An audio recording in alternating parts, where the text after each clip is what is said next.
Mulak was different from others, a complex and driven soul who found Chang Hyo's own awakening intriguing. When Mulak learned of Chang Hyo's partially completed awakening, one where Chang Hyo still held on to his emotions, he noted that his path would be more challenging. Chang Hyo, disinterested in advice, brusquely told Mulak to keep his opinions to himself. But Mulak, perceptive as always, remarked that Chang Hyo's unease was rooted in something deeper, a distaste for the notion of cultivation and the endless cycles it represented. Chang Hyo gripped his sword tightly, lunging toward Mulak with fiery anger. He demanded to know why a dream demon like him, whose kind were known for crafting nightmare towers, would venture into the abyss. With a scornful tone, Chang Hyo mocked him, suggesting he should have stayed confined to his chambers, endlessly building towers. Mulak caught Chang Hyo's sword mid-swing, his grip firm yet calm. He acknowledged Chang Hyo's anger, remarking that even if he apologized on behalf of all dream demons, it wouldn't change anything. Then, in a rare display of vulnerability, Mulak admitted something unexpected. He carried a deep regret for the suffering caused by his creations. Chang Hyo was taken aback. Never had he heard of a dream demon feeling remorse for their towers. Mulak continued, his voice carrying a weight of conviction. He asked Chang Hyo if he knew why he had entered the Tree of Illusion, which ultimately led him to the abyss. Stepping closer, his figure reflected in the water below, he confessed his purpose, to put an end to the unending cycle of cultivation. With a solemn expression, Mulak handed Chang Hyo's sword back to him, saying that this was why he joined the Abyss expedition, to break free from the ceaseless and tormenting journey of cultivation. The protagonist, skeptical, found it hard to believe that a dream demon, of all beings, would seek to end cultivation. He asked if the expedition was successful. Chang Hyo sighed, recounting his experience. He admitted that he had been separated from the group before reaching the abyss's depths and had only managed to make it to the entrance. But even from that vantage point, he witnessed something remarkable, Mulak ascending the Tree of Illusion. As Mulak reached its peak, the fabled fruits of revival began falling from its branches. Because of his efforts, every expedition member obtained a fruit and returned to chaos. Jaehwan, puzzled, turned to the old man. If Chang Hyo had the fruit of revival, why was he still in chaos? Before he could respond, Claire approached, overhearing their conversation. With a sharp tone, she accused Chang Hyo of lying. "You might be dead, old man, but don't twist the truth," she said. Claire insisted that the expedition had failed, and everyone knew it, including him. Her words infuriated Chang Hyo. He retorted, questioning how she could claim to know what happened when she wasn't even there. As she served their food, he clarified what transpired. While it was true the expedition secured the fruits, they faced an insurmountable obstacle upon their return. At the very entrance to chaos, cursed beings awaited them. These were none other than the great masters and family heads of the great realm. Too afraid to venture into the abyss themselves, they lay in wait to ambush those who dared to escape it. However, even the formidable lords of the 4 castles and the 10 regions who joined the expedition were powerless against their foes. These adversaries were simply on a level far beyond anyone's imagination. Despite their best efforts, the expedition members lost the fruit of revival. Chang Hyo explained that those who had stolen the fruits used them to repeatedly revive themselves after every death. For the past 900 years, this cycle had continued unabated. The culprits even established a place known as the Recovery Palace, a sanctuary where the revival process took precedence. The lords of the 5 families and the great masters were always revived first, ensuring their dominance remained unchallenged. As a result, the lives of those permitted to enjoy even a semblance of normalcy in chaos were predetermined from the very beginning. Hearing this, Jaehwan finally understood why everyone in chaos seemed so defeated. They lived under the weight of the knowledge that they could never reclaim the lives they truly desired. The fruit of revival, a symbol of hope, was forever beyond their grasp. Chang Hyo, his story seemingly concluded, fell silent. But Jaehwan was curious about one detail the old man hadn't mentioned, Mulak's fate. When he inquired, he found the old man fast asleep, his snores echoing through the room. Claire, noticing his confusion, dismissed it with a chuckle. "Don't bother him," she said. "He's just drunk." Jaehwan furrowed his brow. "Drunk? I thought no one could get drunk here." Claire explained that it might be due to Chang Hyo's age. After practicing for over 1,000 years, his body might simply react differently. As far as she knew, no one had seen or heard from Mulak since the expedition's disastrous conclusion. However, before disappearing, the dream demon left behind cryptic words, "I failed, and yet, I succeeded." Their conversation was interrupted by a sudden voice from behind. "Are you talking about that?" Startled, both Jaehwan and Claire turned to see James standing nearby. With a sly grin, James tipped his hat as a gesture of appreciation. "Thanks for earlier," James said warmly. If it weren't for you, Inspector Carlton would have been a goner. Jae-hwan blinked, trying to place James's face. Sensing his confusion, James laughed heartily. What? Don't tell me you've already forgotten me. He pointed at his hat with a smirk and added, listen, whenever you visit Gorgon, come through the north gate. I'll recognize you, so no need to worry about a certificate. Then, leaning closer, James winked conspiratorially. But keep this between us, all right? Don't let the inspector find out. With a faint blush, James adjusted his hat, gave them a brief nod, and turned to leave. Jae-hwan could only stand there, speechless, watching as James disappeared into the distance, his mind swirling with unanswered questions. Suddenly, Captain Jahir appeared, rushing toward them with urgency etched across his face. His armor clinked with every step, and his expression betrayed a deep concern. It was clear he had come directly from the palace, searching for Dr. Chang-hyo. Jae-hwan, puzzled by the captain's unexpected arrival, could sense from his demeanor that something was amiss. What's going on? Jae-hwan asked cautiously. Jahir exhaled sharply. We're in serious trouble? Without waiting for further explanation, Jahir led them toward the castle. As they approached, Jae-hwan felt an ominous energy emanating from the structure, its intensity growing with every step. The sensation was unlike anything he had encountered before, far stronger than the aura of the undead he had faced earlier that day. His instincts told him that something terrible was happening within the castle, and he began to suspect the worst. Is it the castle lord? Jae-hwan asked, his gaze fixed on the looming fortress. Jahir nodded grimly. The transformation has started. Jae-hwan frowned, piecing things together. The energy radiating from the castle was coming from the basement, the very heart of the structure. It reminded him of the warnings given by Prime Minister Jurgen Cheever, that he needed to be prepared to face the Master of Darkness and assist with their lord's condition. It feels different this time, Jae-hwan muttered. Much stronger. Jahir confirmed his suspicion. The castle lord is beginning to turn. Normally, this happens once a week, but today, the power is overwhelming. His voice softened as he added, our lord is a great man. A legend in his own time. He's been fighting this curse for years. He doesn't deserve this. The revelation deepened Jae-hwan's curiosity. Jahir went on to explain that both the castle lord and Dr. Chang-hyo were survivors of the Abyss expedition. The mention of the expedition caught Jae-hwan's attention immediately, the pieces of the puzzle slowly falling into place. Wait, Jae-hwan interrupted. Both of them were part of the expedition? Jahir nodded but quickly steered the conversation back to the pressing issue. Dr. Chang-hyo is not in a state to help, he said, a trace of exasperation in his voice. We need someone who can perform an undead slash. Can you do it? Jae-hwan hesitated. I've seen the technique and can imitate it, but I'm nowhere near Chang-hyo's level. If he could guide me, I might be able to manage. Jahir sighed but nodded, understanding the predicament. They continued toward the basement when the ground beneath them trembled violently. A low hum filled the air, and the energy around them thickened, almost suffocating in its weight. The wind picked up, swirling with such force that it threatened to knock them off balance. Jahir cursed under his breath, shielding his eyes from the debris kicked up by the gale. Damn it, he muttered. The transformation must already be complete.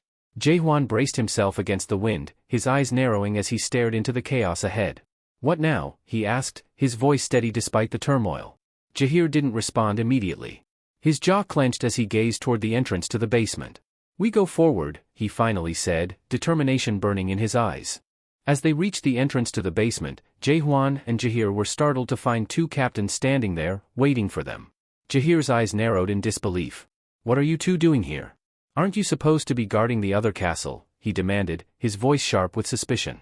One of the captains, a broad-shouldered man with a scar running across his cheek, met Jahir's gaze, his expression cold.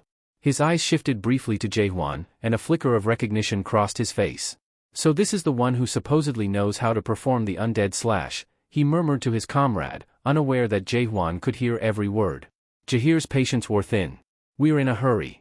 Step aside. You know why this can't wait? The scarred captain shook his head slowly, his tone resolute. We can't do that. We have our orders. Orders from whom? Jahir snapped. Instead of answering, the second captain, a wiry figure with sharp eyes, leapt down to the ground in front of them, blocking their path. You should know by now, Jahir, he said with a sly smirk. Our allegiance isn't to the castle anymore. The only heaven we serve is the golden sky. Jahir's eyes widened, and fury lit his features. Golden sky? You've betrayed your oath to the castle lord. Are you defying the very heavens? The wiry captain sneered. Defying heaven? No. We found a truer calling. The golden sky is the only heaven worth following. Without warning, the two captains launched themselves forward with astonishing speed. Jaheir barely had time to react, his body instinctively moving to shield Jaehwan. "Be careful. They're after you," Jaheir shouted as he pushed Jaehwan aside. The sudden clash created a dense mist that shrouded the area, and Jaehwan squinted to make out the shapes within the fog. When it cleared, he saw Jaheir standing firm, having intercepted the captain's attack. Jaheir's blade glinted in the dim light as he held his ground. The wiry captain clicked his tongue. "Not bad, Jaheir. Your skills haven't dulled."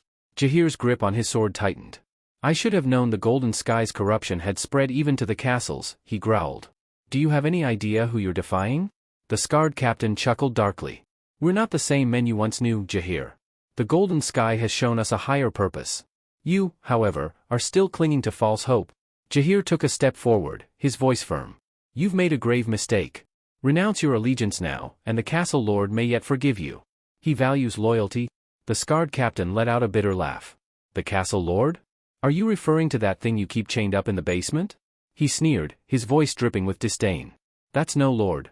That's a monster, a creature that can't even distinguish between right and wrong. How can you still claim loyalty to something like that?" Jaheir's jaw tightened, his faith unshaken. "You've seen what he's become, but I still believe in him. He will return to us." The wiry captain scoffed, his tone mocking. "And that's why you're hopeless, Jaheir. Blind faith won't save you." Suddenly, the wiry captain darted to the side, attempting to flank Jaheir with a surprise attack. Powerful strike that sent the attacker sprawling. The scarred captain watched his comrade fall and shook his head. "This wouldn't have come to this if you had just been smarter," he said, his voice cold. "But you're too stubborn to see reason, Jaheir." Jaheir stood tall, his determination unwavering. "Reason? You've abandoned honor for ambition. You've chosen betrayal over loyalty. There's no reasoning with men who've lost their way." Jaehwan watched the confrontation unfold, his grip tightening on his weapon. The tension in the air was palpable, the stakes higher than ever. Jaheir slammed against the stone wall with a heavy thud, his breath catching as pain shot through his back. He struggled to rise, leaning on his weapon for support. Gritting his teeth, he assessed the situation. These two, they're only fourth-stage adapted players, he thought, his brow furrowed. Even if they combine their strength, they shouldn't stand a chance against a fifth-stage player like me. So why can't I keep up with their speed and power? Something felt off, terribly wrong. Their movements weren't just refined, they were unnatural, almost as if they were undead. A sense of danger crept over Jaheir as he shouted urgently, "You need to get out of here. This is no ordinary fight." Before the words fully left his mouth, Jaehwan smirked and abruptly hurled Dr. Ching Hyo, still unconscious, straight at Jaheir. The doctor collided with Jaheir's face with enough force to leave a bright red mark on his cheek. "What the?" Jaheir sputtered, both confused and annoyed as he steadied himself, clutching the dazed doctor. "That's payback," Jaehwan said flatly, brushing off his hands. "For shoving me earlier?" Jaheir blinked in disbelief, unable to form a response before the captain of the outer castle interrupted. "You," the scarred captain growled, pointing his trident at Jaehwan. "Are you the one they've been talking about? The so-called adapted player who can perform the undead slash?" Jaehwan tilted his head, his expression unreadable. "And if I am?" The captain grinned, his excitement poorly concealed. "So it's true. You don't even look like you've adapted, let alone someone who can pull off a technique like that. I bet you can't even throw a proper punch." Jaehwan's lips curled into a faint smirk. Before the man could react, Jaehwan vanished, reappearing behind him in an instant. "Like this," Jaehwan said, his fist driving into the captain's back with such force that the man staggered forward, gasping in shock. The scarred captain's comrade, alarmed by the sudden attack, stepped forward to retaliate, but Jaehwan moved again with blinding speed. Before the second captain could raise his weapon, Jaehwan's fist collided with his face. "You should focus on protecting yourself first," Jaehwan remarked coolly as the man's mask shattered, fragments scattering to the ground. The force of the blow sent him stumbling backward. The second captain's expression twisted into fury as he regained his balance, grabbing his trident and spinning it in a flurry of sharp, controlled arcs. The air crackled with his movements, the weapon swinging in all directions as he roared, "You little weakling. Let's see how long you can last." Jaehwan sidestepped the first few strikes, his keen eyes analyzing the captain's technique. He could feel the intensity of the energy radiating from his opponent. "This one's stronger than the other," Jaehwan thought, his grin widening slightly. Pinned against the edge of the corridor by the relentless assault, Jaehwan's mind raced. Stronger energy, but he's too reliant on brute force. "I've got him figured out." As the captain lunged again, Jaehwan's body tensed, readying himself for a counterattack. Jae-hwan studied the strange energy radiating from the captain, trying to decipher its origin. At first, he wondered if it stemmed from an insatiable thirst for revenge. But as the battle progressed, he dismissed the idea.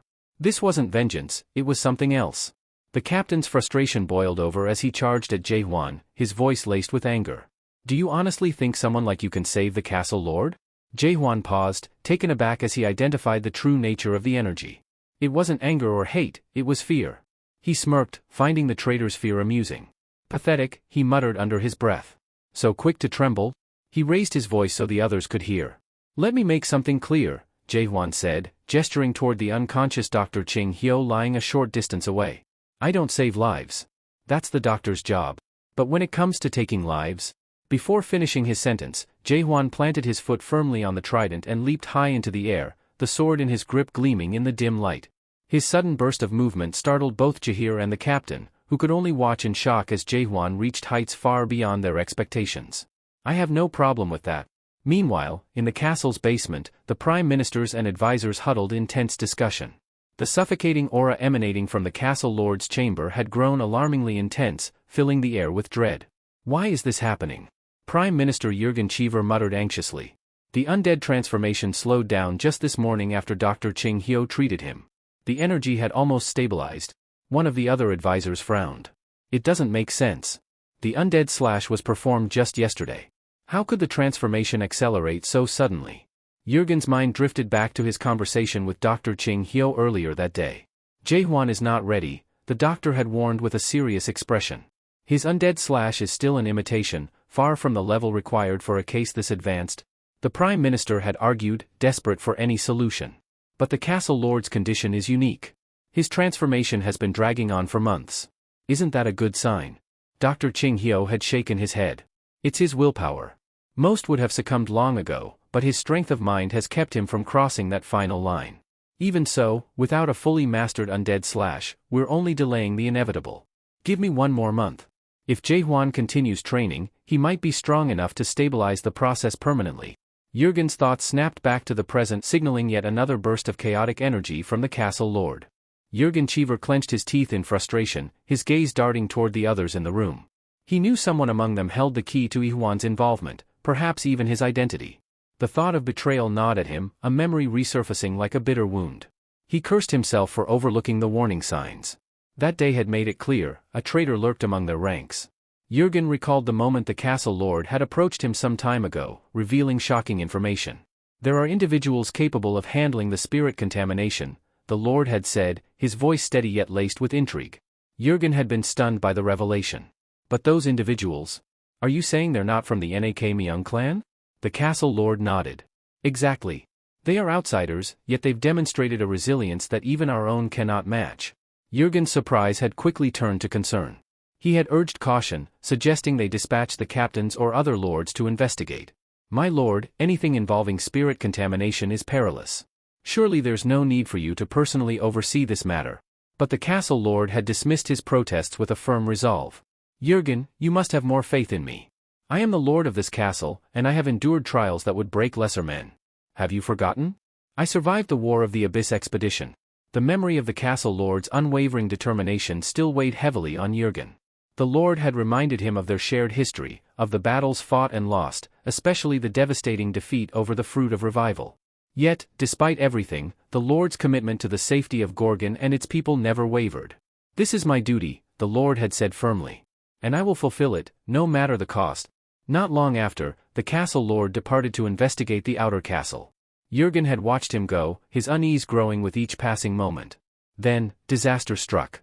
The castle lord returned, but not as the man they had known. His spirit had been contaminated, twisted by a force they didn't fully understand. He had to be carried back to the castle, his condition deteriorating rapidly. Jurgen snapped back to the present, his anger boiling over. "If only we had acted differently. If only I had insisted harder."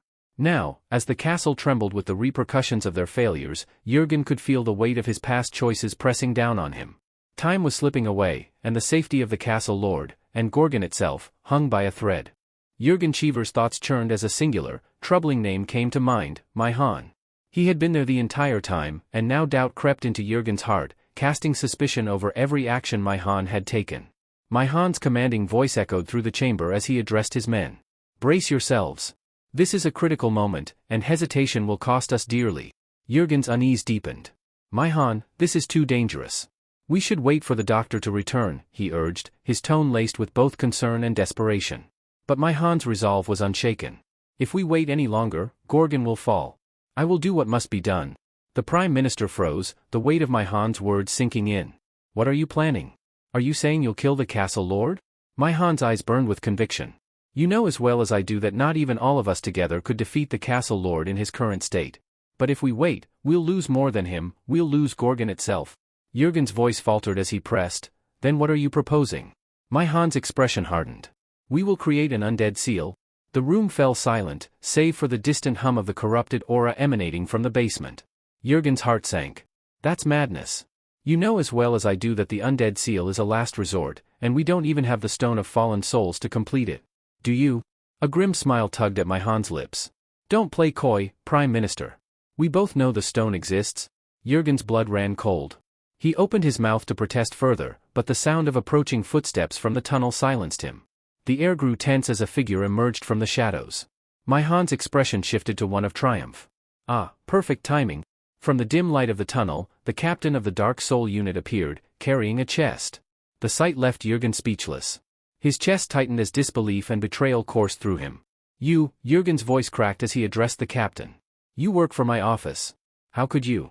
The captain remained silent, his stoic face offering no answers as he placed the chest before Manhwa. Jurgen's mind raced. Have I misjudged him all along?